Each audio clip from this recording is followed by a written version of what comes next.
Então, olá, a gente então chega ao capítulo 8 do livro da Autocompaixão. E nesse livro ela vai tratar de motivação e crescimento pessoal. E ela começa com uma justificativa de quem diz que a autocompaixão pode não fazer bem. E a principal justificativa é que ela pode desencadear, promover a preguiça e a indulgência, né? Ou seja, a gente vai folgar se a gente for muito carinhoso e muito gentil com a gente.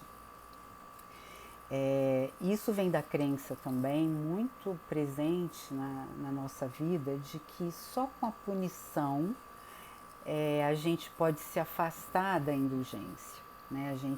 A gente precisa ter uma linha dura, a gente precisa alguém levar a gente ali no cabresto, como diz na minha terra, para que a gente então possa não folgar, possa dar o nosso melhor e que isso então a gente leva para a vida como uma espécie de autoflagelo, autocrítica, que então a autocompaixão vem em contraponto a isso. Então o que ela vai mostrar nesse capítulo é a outra forma de da gente conseguir desenvolver, ficar motivado, que não seja só essa, né, de ter linha dura, de agir por medo e autocrítica.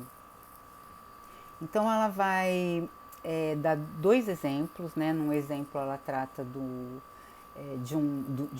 de fracassos em duas realidades. Uma realidade é a realidade de um atleta que não conseguiu o êxito numa determinada disputa e também uma garotinha de 10 anos que tira uma nota baixa na prova. Então, a motivação crítica, né, para esses dois exemplos seria imaginar, né, esse atleta ouvindo na crítica, né, você é preguiçoso, você não serve para nada. Aí a menina que foi mal na prova, ela chegar, o pai ou a mãe falar, você é burra mesmo, se continuar assim, você não vai ser ninguém na vida.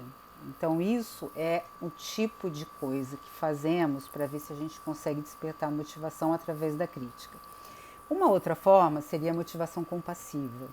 E na motivação compassiva existe um acolhimento e existe uma motivação que parte das seguintes afirmações. Você está pronto para enfrentar esse jogo da próxima vez, calma, você pode tudo, campeão. Vamos criar para a menininha, né? Vamos criar uma nova rotina de estudo para que você recupere essa nota e na próxima prova você tenha nota. Então, a motivação crítica é uma forma, a motivação compassiva é uma forma, e a pergunta que ela faz é qual você prefere?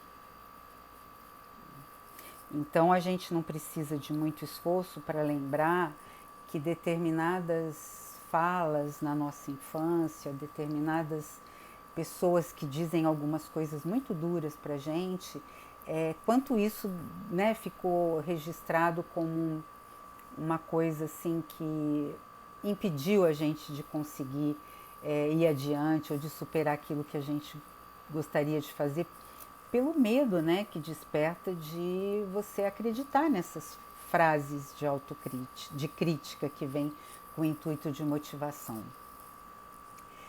E aí ela traz um autor, que é um autor muito conhecido, ele é psicólogo, e ele escreve, ele pesquisou sobre um tema muito importante, que é o Bandura, que ele pesquisou sobre autoeficácia, né? Então, a autocrítica, nessa perspectiva do Bandura, nos coloca para baixo, mina a nossa crença de autossuficiência, a gente perde a fé e alimenta a menos-valia, diminui a força para lutar, promove o impedimento, porque na medida em que a gente tem medo, a gente começa a criar desculpa para não fazer. Além de criar ansiedade, e a ansiedade distrai profundamente. A gente fica tomado por aqueles pensamentos ruminativos e ameaçadores, e isso debilita e tira o foco da autoeficácia trazida, que é um conceito trazido por Bandura. Mas então por que, se ela não funciona, por que ela é tão usada, a crítica, né, a motivação crítica? Porque em alguns casos ela funciona na base do medo, né? A motivação crítica, ela faz com que você cumpra as coisas pelo medo de que, se você não conseguir, vai ter um resultado, uma punição muito grande. Só que quando a gente age com medo, a gente age com menos potência e também com menos resiliência. Então, quando a gente tem um obstáculo, a gente tende a querer acabar logo aquilo para se livrar do desconforto daquele medo. Além do que, muitas vezes o medo paralisa e a gente então desempenha muito menos do que aquilo que a gente poderia desempenhar normalmente. Aí ela vai tratar do autoimpedimento, que são essas desculpas que a gente cria para não fazer determinada coisa, né, por medo de errar. Então, o autoimpedimento, que seria um truque para evitar a culpa do fracasso, acontece porque, se a pessoa não tenta, ela não precisa conviver com uma eventual falha. Então, esse medo de falhar é tão grande que ela prefere não fazer, criar uma desculpa bem convincente, pelo menos ela acha que é convincente, né? E aí ela não corre nenhum risco. Outro truque de autoimpedimento é a procrastinação. A procrastinação, que é essa atitude da gente deixar de fazer, tá sempre empurrando para debaixo do tapete, sabe que tem uma coisinha ali para fazer, mas aí fica inventando 1000 desculpas para fazer as outras coisas e não faz aquilo que a gente realmente tem que fazer. E na procrastinação, o truque configura-se em preferir acreditar que a falha veio porque você não teve tempo para preparar, porque você teve que fazer um monte de outras coisas e na hora que você viu o tempo tinha acabado. Então, essas desculpas da procrastinação, você prefere aceitar que isso se deu por causa da não tentativa, do que porque você não estava preparado, porque você é incompetente, no caso de você fazer alguma coisa, né? Então, quem faz sempre está exposto, claro, né? Isso denota algumas coisas, né? Quando a gente usa esses truques, a procrastinação e as desculpas para não tentar. A gente evita de se colocar em desafios por medo do fracasso. Então, isso quer dizer que a gente perde muitas oportunidades de fazer as coisas. Além de tudo, intensifica a insegurança. Cada vez que eu deixo de fazer uma coisa, que eu fico botando as coisas debaixo do tapete, aquela atividade, aquela questão, aquele problema, ele vai se tornando maior, ele não fica do mesmo tamanho, né? E aí eu diminuo a minha potência, porque eu também vou tendo um desgaste cada vez que eu tenho que lidar com a procrastinação, cada vez que eu tenho que ficar criando desculpa. Isso tudo desgasta muito, então rouba a minha energia, né? Então, esse receio da autocompaixão, quando a gente acolhe algo que não deu certo com a gente, quando a gente acolhe uma falha, quando a gente é gentil, quando a gente erra, o receio, então, de agir assim com a gente mesmo, porque isso poderia minar nós mesmos, né? Ou então forjar formas da gente se sentir melhor, como muita gente também pensa, uma espécie de folgar, né? A gente se autorizar a folgar. Mas na verdade não é isso. Então, como é que funciona a motivação da compaixão, da autocompaixão? Ela, ao contrário da motivação da crítica, que vem do medo, a motivação da autocompaixão, ela vem do amor. Então, se ela vem do amor, ela promove segurança e ela promove consciência, ela promove uma certa confiança que vem da segurança, né? Na autocompaixão também, esse amor, ele promove o respeito, ao nosso desejo interior. Isso quer dizer que a gente consegue acessar aquilo que realmente importa para nós. E existe uma valorização profunda da gente conseguir realizar aquilo que realmente a gente quer. Como a motivação também vem do amor, existe um saber adiar a recompensa porque a gente tem crença de que a gente vai conseguir. Então, por exemplo, se eu tenho que estudar para tirar uma nota, se eu tenho que me preparar para passar num concurso, se eu tenho que passar um longo período, por exemplo, numa formação acadêmica, que não é fácil, que a gente sofre, mas eu acredito que aquilo vai ser bom e que vai me dar garantias, que vai me dar muita satisfação, então eu fico apta para percorrer trajetórias difíceis, porque eu confio que no final eu vou conseguir um resultado. Então aquilo me motiva, mas pelo amor, não pelo medo. Essa é a diferença entre autocompaixão e autocrítica no que se refere à motivação. Aí ela traz um conceito do Buda sobre motivação, que seria assim, na autocompaixão, o Buda considera que é um esforço correto. Então tem o esforço correto, seria o desejo natural de curar o sofrimento, sem egoísmo. A gente quer curar o sofrimento, de reconhecer que os desafios fazem parte da vida, eles nunca vão deixar de existir. Parece que não, gente, mas quando a gente coloca esse ponto para nós mesmos, a gente realmente consegue um alívio ali na hora, né? Porque é fato, os desafios nunca vão deixar de acontecer. Então, se a gente se dramatiza cada vez que acontece um desafio e a gente gasta uma energia tremenda, porque a gente é muito rígido com a gente mesmo, a gente se distancia dessa máxima, que ela é pura, que ela é verdadeira, né? De que os desafios fazem parte da vida. E que não há nada melhor a se fazer do que a gente dar o nosso melhor a cada coisa que a gente faz. Não existe nada mais do que isso. Qualquer outra possibilidade do melhor, a gente já começa a entrar em ilusão, em expectativa infundada. E aí o Buda então fala que o esforço errado seria o esforço de preocupação com o ego.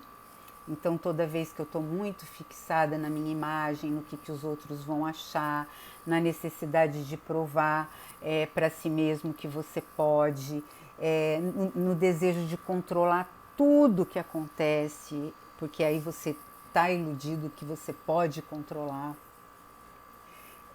Tudo isso ocupa um espaço que faz você se desconectar do mundo, né? Dessa humanidade compartilhada, reconhecendo que todo mundo pode fracassar, que o desafio faz parte da vida. E ao alimentar a expectativa de controle, primeiro que você alimenta uma expectativa que não existe, né? O controle, ele traz muito desgaste, porque quando você acredita que você pode controlar tudo, você cria expectativas muito altas. E como é fato que a gente não consegue controlar tudo sempre, a gente vai ter quedas e insuficiências em muito maior número. Então é um esforço realmente errado no contexto de budista, porque é um esforço que você joga o esforço fora, né? Então, ao passo que o esforço certo, ele compreende que a gente tem a possibilidade de fazer da melhor forma, usando o nosso melhor potencial, considerando que se houver falhas, não vai ser porque você não deu o seu melhor, e aí então você está apto para encarar, para poder se aprofundar no desejo que você quer realizar, porque você se livra do esforço errado, baseado no medo e na preocupação e no controle. E aí tem uma outra questão que é com relação à ambição. A ambição é uma qualidade ou um defeito, mas muito valorizado na nossa cultura. Então, geralmente é uma qualidade no sentido de que a pessoa ambiciosa, ela é vista como uma pessoa que quer galgar muito, que ela quer muita coisa na vida, que ela tem muita vontade, que ela quer ter muito e buscar e tal. Então, uma dúvida que surge com a autocompaixão é que se ela seria capaz de diminuir a ambição.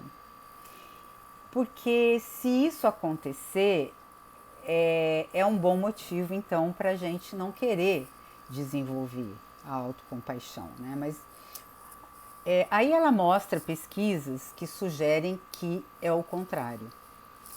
Cada vez que a Christiane Neff traz uma pesquisa no livro, tudo que ela fala está fundamentado em pesquisa. Então ela fala, tinha uma pesquisa, houve uma pesquisa. Ela cita o nome da pessoa e depois o livro apresenta no final do livro a bibliografia referente a cada pesquisa. Então esse livro ele é potente nas evidências de pesquisa, de ciência, né? Então, cada vez que fala pesquisas mostram, lá no livro está fundamentado, tá? Não é só falar pesquisa aleatória, não.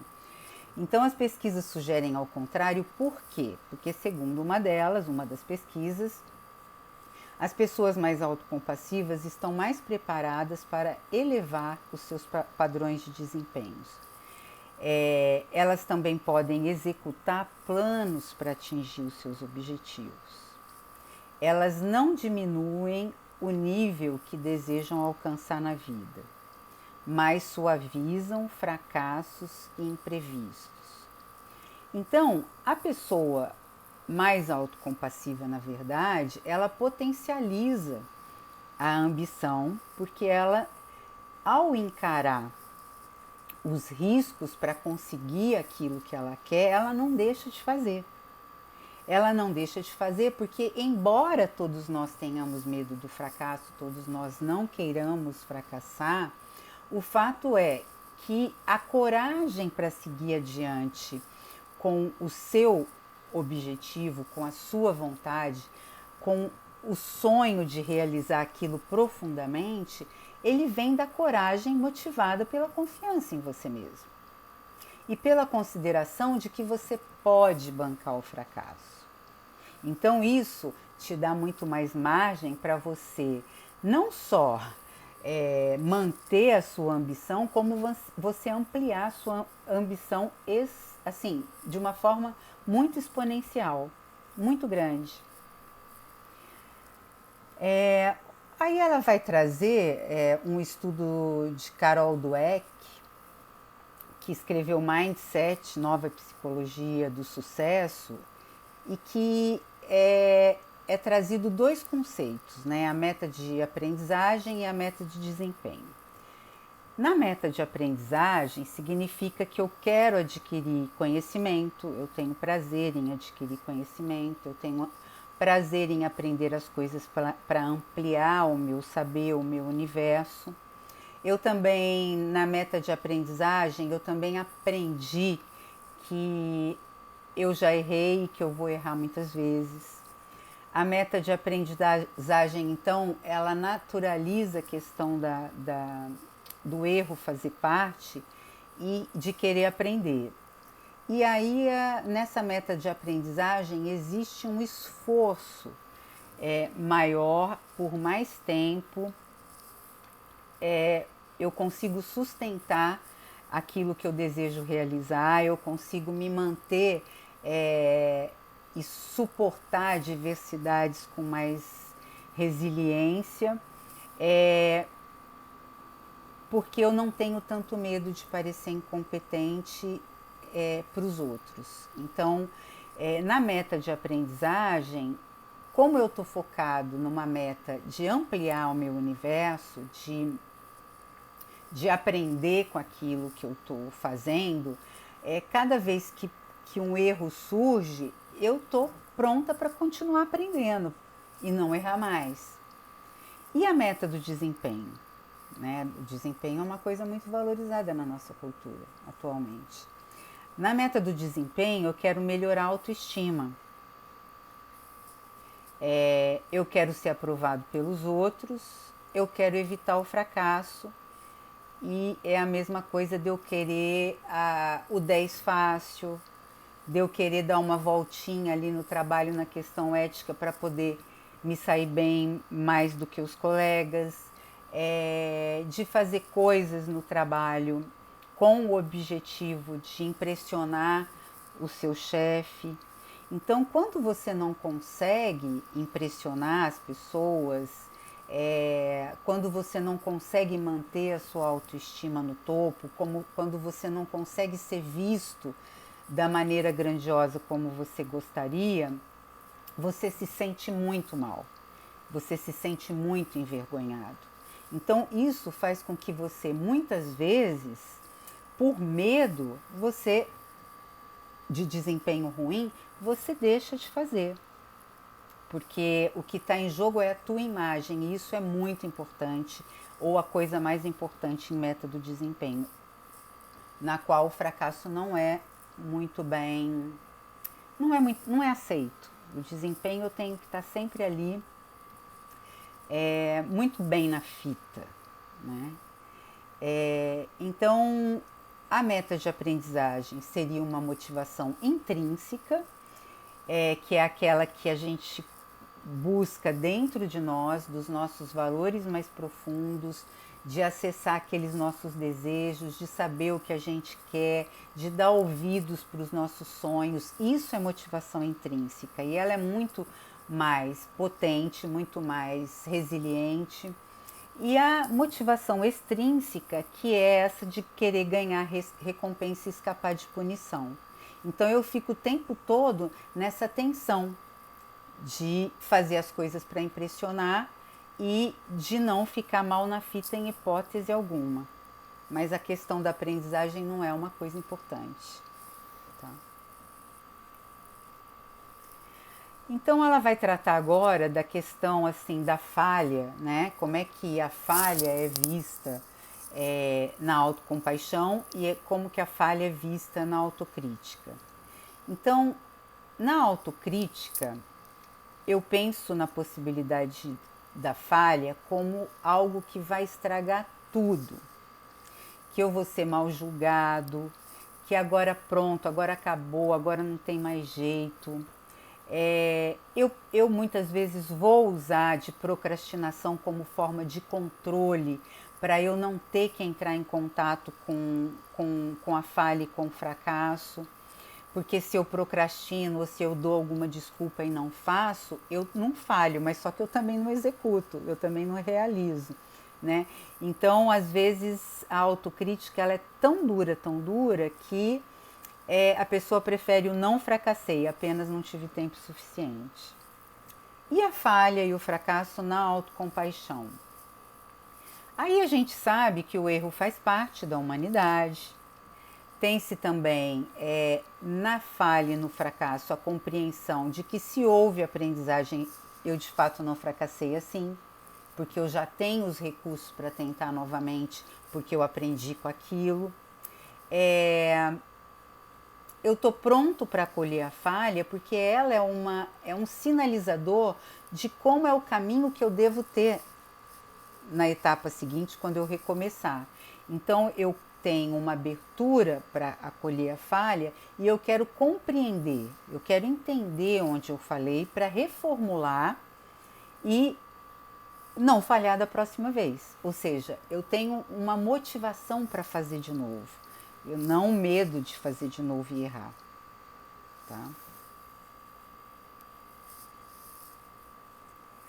Aí ela vai também fazer o contraponto de autocompaixão e autocrítica em relação à felicidade.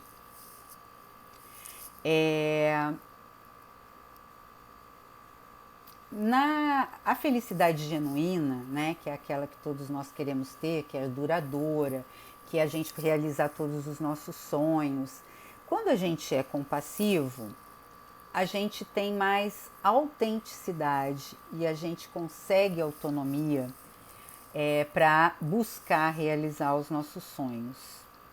A gente também banca os riscos de fazer escolhas não convencionais. Ou seja, eu não fico repetindo tudo aquilo que todo mundo faz. Eu realmente quero de encontro aquilo que atende o meu sonho específico, o meu desejo profundo, né? E esse desejo profundo me dá porque eu acolho, porque eu tenho amor, eu tenho autocompaixão, eu tenho esse desejo de perseguir meus sonhos. Eu tenho confiança, eu acredito, né?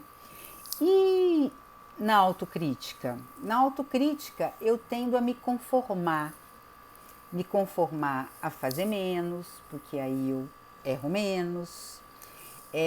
Eu me conformo mais, então eu não corro risco, porque eu tenho tanto medo de rejeição e de julgamento que eu encolho a minha felicidade. Eu me conformo com estar menos feliz, desde que eu não tenha que ter a insatisfação de ser julgado e rejeitado, tá? E aí a gente vai chegando num ponto que é um ponto muito atual em relação a um problema muito sério. Hoje a gente vê como que isso funciona em relação aos distúrbios alimentares, né? Então, os distúrbios alimentares é um problema de saúde pública mundial e ele tem a ver com a ditadura da beleza, a beleza como algo hipervalorizado, os modelos de beleza como sendo modelos muito magras, e isso repercutir no desejo das pessoas de quererem reproduzir esse modelo para si e não conseguirem. Esses distúrbios alimentares também têm a ver com a autoestima ligada ao senso de atratividade, ou seja, só vou ser atrativa se eu realmente tiver esse corpo magro. E as meninas, elas costumam se considerar mais feias, segundo estudos apresentados no livro, muito cedo na adolescência, muito antes do que os meninos. Então, no ensino médio, logo no começo, já começa a sair daquela fase infantil mais ingênua para uma fase de começar a se atribuir feiura, gordura, inadequação estética, e principalmente em função do peso, né? E começa-se então muito cedo uma obsessão pela magreza, e isso é especialmente afetado, no caso, pelas meninas. Tem uma diferença de gênero nessa questão e o livro mostra isso, né? E esse problema dos distúrbios alimentares, ele gera bilhões de prejuízos anuais para o Estado, dos países, para as empresas, porque também as pessoas têm que se afastar por causa de distúrbios alimentares. E quais são eles, né? A anorexia, que é comer tão pouco que chega perto da inanição. Ou então a bulimia, que é comer grande quantidade de uma vez só e em seguida querer se livrar através do vômito ou de laxante. E a compulsão alimentar, que é comer muito, mesmo estando saciado. E os psicólogos que estudam isso, eu tenho várias colegas que estudam isso, o livro aponta que é uma fome emocional e que fica cheio, né, entorpece sentimentos dolorosos internos. Então é uma compensação, né, de uma dor interna pelo alimento, que dá ali uma maneira fácil, mas muito fugaz de se sentir feliz. E aí também o livro traz alguns dados de estatísticos alarmantes, né? Ou 1/3 dos americanos é considerado obeso atualmente. 50% das meninas no ensino médio querem ser mais magras e 80% dessas meninas já fizeram dieta. Então é um número muito alto, tá? Bom, mas se elas fazem dieta, por que então que há tanto obeso? Né? Essa é uma pergunta que cabe. Porque as dietas não funcionam. Elas querem emagrecer para ter melhor aparência, mas quebram a dieta, né? Não sei se vocês já viram essa cena, já viveram essa cena, né? Quebram a dieta e voltam a ganhar peso, e costumam ser muito autocríticas quando não conseguem perder peso, né? E aí começam a proferir frases e se autorreferirem de forma muito depreciativa por causa disso. Eu estou muito chateada comigo mesma, eu sou uma causa perdida. E isso faz a pessoa comer mais ainda. Então acaba virando um ciclo vicioso da pessoa se autodepreciar, buscar no alimento algum conforto rápido e aí volta de novo a se criticar. Então come para se sentir melhor porque não está se sentindo bem, depois se sentiu mal porque comeu. Olha só o ciclo vicioso aí, né? Autocompaixão e dieta. Então a gente pode usar autocompaixão na dieta, né? Pode. Então a gente também considera que a gente pode falhar na dieta. Quando a gente considera, ao invés de ficar com esse chicotinho interno, a gente pode se perdoar a gente pelos lapsos que a gente teve e essa flutuação que todos nós temos na capacidade de manter uma dieta faz parte do humano. Então, com compaixão, eu posso acolher esses meus prováveis fracassos, mas também eu vou estar mais apta a recomeçar. Eu vou me recuperar mais rápido, né? Eu também tenho uma redução na autocompaixão da tendência de comer mais para me reconfortar. Porque se eu não sou tão megera, tão feroz comigo mesma, se eu for mais amorosa, eu posso me reconfortar, né? Eu não preciso buscar isso no alimento. E na autocompaixão existe a motivação intrínseca, porque eu busco a saúde do meu corpo para me ajudar a me manter na dieta. Eu sei que se eu me manter com exercício e uma dieta saudável, isso é uma motivação muito grande, que também não é só um formato para os outros verem, porque é lógico que ninguém quer ser gordo, é lógico que ninguém quer ser feio, mas se acontecer, isso não vai ser o fim do mundo, como as pessoas que têm a motivação extrínseca ou a motivação de desempenho, que não conseguem, não aceitam se ver de outra forma, né?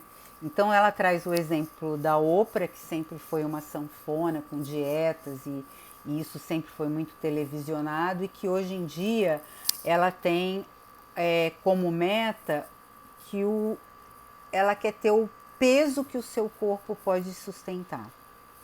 E ela quer abraçar o corpo dela com gratidão por ele, da maneira que ele é, da maneira que ela consegue que ele seja. Então é uma forma compassiva, trazida então como exemplo, que a Oprah encontrou para poder não ser tão gorda a ponto de prejudicar a sua saúde, de poder ter também mobilidade e tal, mas de também aceitar que talvez ela não possa ser o manequim 38 que ela gostaria anos antes, quando ela fez dietas mais radicais. Tá? Aí ela traz um outro autor, que é o Steven Stosny, que desenvolveu um programa de autocompaixão muito bem sucedido nos Estados Unidos, direcionado especialmente para homens físico e emocionalmente abusivos, né? E esses homens, eles demonstram esses problemas com raiva e com fúria, eles têm um ciclo de culpa e de destruição, e eles defendem seu ego por sentir vergonha, eles costumam brigar porque eles erraram, então ao invés deles assumirem a culpa, eles brigam com os outros. Ao invés de assumir responsabilidade pelos erros que eles cometeram, eles também tendem a culpar os outros ou a ficar muito irritados.